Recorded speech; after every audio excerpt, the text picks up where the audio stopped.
Why, hello, people out there. It's Big Bang Blitz, and usually it takes me a while to find a game that I actually want to make a video about, but recently one came out just right after another one, so here I am doing a short video to explain exactly why it's worth a damn. Now, if you're one of those people, who, of course, you probably are one of those people, because who isn't miffed that there are no good ports of cave shooter games on the PC? It seems that Xbox gets the lion's share of them, and let's face it,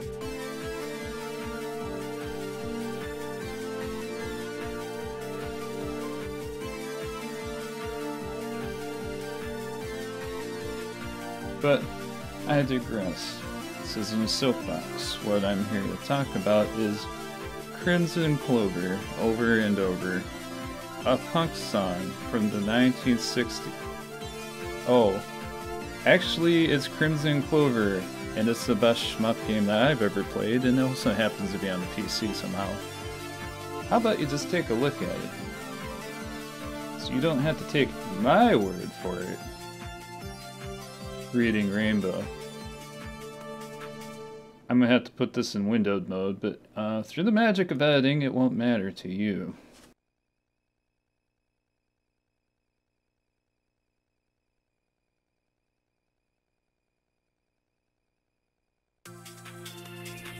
And that's the entire story of Yatsubane's Crimzon Clover. There is no story. There is no anime. There is no background of any sort. Yatsubane is not a company, it is actually a single guy. One guy. He made this game entirely by himself, and he worked for 7 years to ensure that it was as perfect as possible. And I think he did an excellent job. Let's just get into what's here. We got some system settings. Everything that you need in a game like this, including medal display, which you may want to turn off considering how many medals there are in the game, just to reduce them by a little bit. Screen turning, something I absolutely love but cannot support since I can't turn my screen. It's nice to have the option though. Perfectly functional key settings. You can choose from the original sound or the updated soundtrack for each individual stage. A very welcome addition. It's got an excellent training mode with the extensive amount of option tweaking. If you're really into learning how to play the game properly, this will be a good tool for you.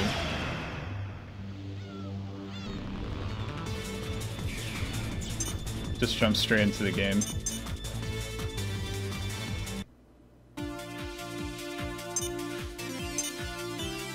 There's a replay mode, which I'll be using later.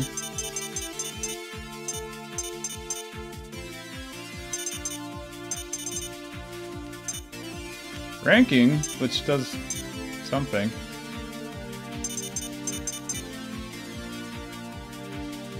I'm not really sure what.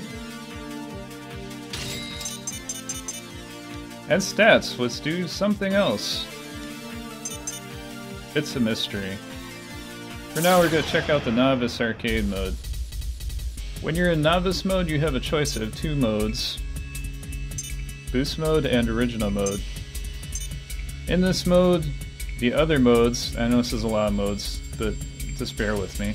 You can't select these on Novice. So we're just going to go with the Easy Original mode. You have your ship selection, 3 different ships, all quite different, all very versatile, and we'll get you to the end of the game. Type Z, which is something that you can unlock, which completely breaks the game. You'll have to unlock it to see what it's like. I'm going to go with the laser because it's generally the worst thing to pick.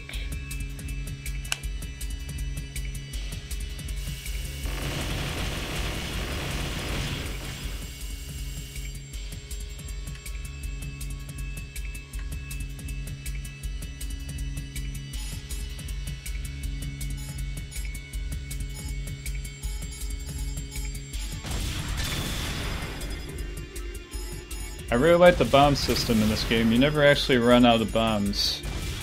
It's just that when you use a bomb, it recharges at a slower rate.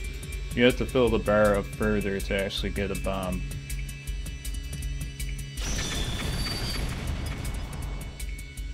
You won't be using bombs much in this game anyway if you're doing it right.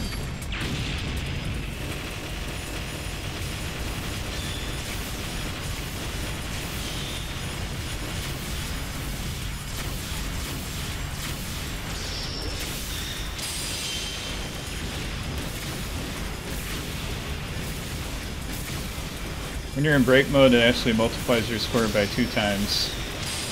Double break mode multiplies your score by 4 times. Ideally, you always want to be in double break mode anytime that you can.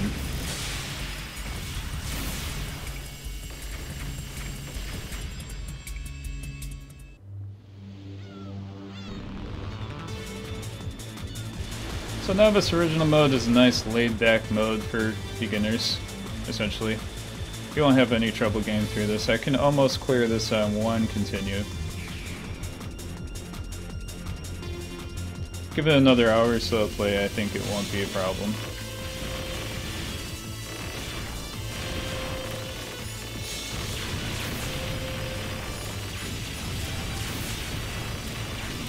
So it's obvious even from the first moments of this game, it's just oozing quality. You see a lot of shooters come out in Japan, fan-made games, but very few have this quality to it.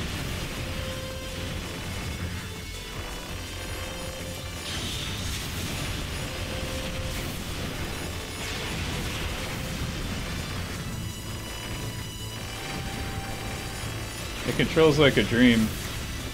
I have no complaints with that.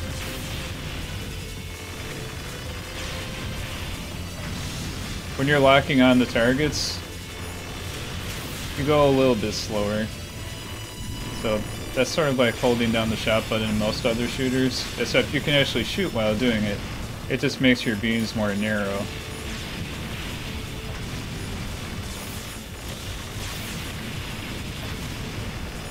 It's not a detriment, really.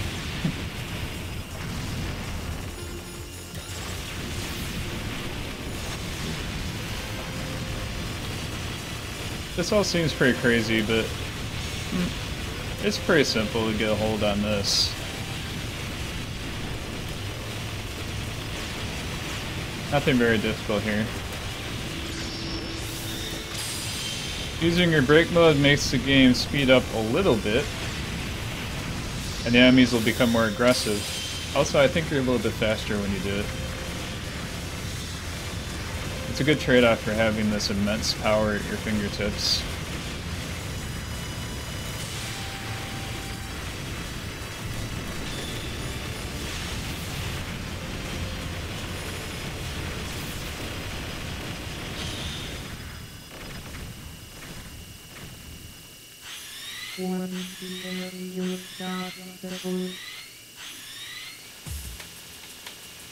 You tend to generate break mode faster if you target one thing with all of your missiles or lasers. So that's what I'm trying to do here. It automatically targets by holding down this button, but in relation to how far away that you are, it will choose your targets based on that. So you definitely have a choice. I blundered a little bit there. That was kind of embarrassing.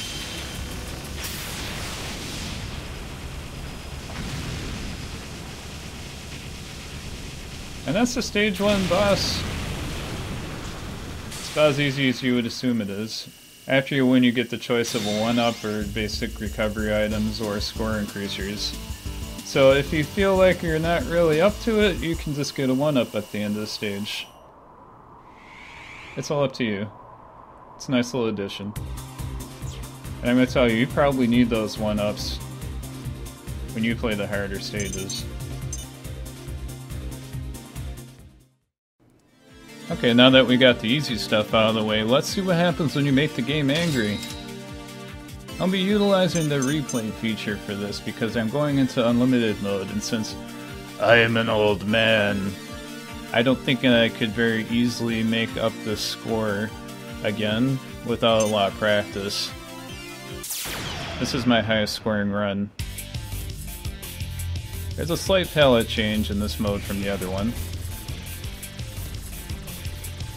Something that you should note though is that there's absolutely no way that you can survive this mode.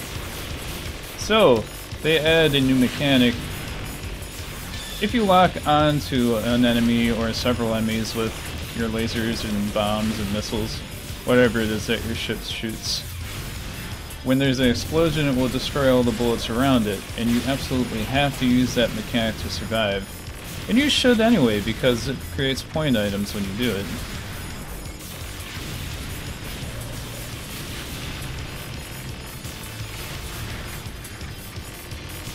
This mode absolutely will not hold back, and it will come at you with everything it has. This is only the first stage, and I can promise you, the other stages are much more difficult. If you're looking for a challenge, this game has no lack of it.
I know I could do better than that.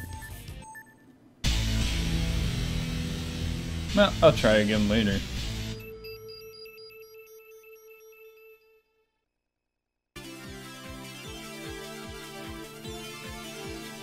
Hey, if you think that you can do better, I'd love to see what you come up with.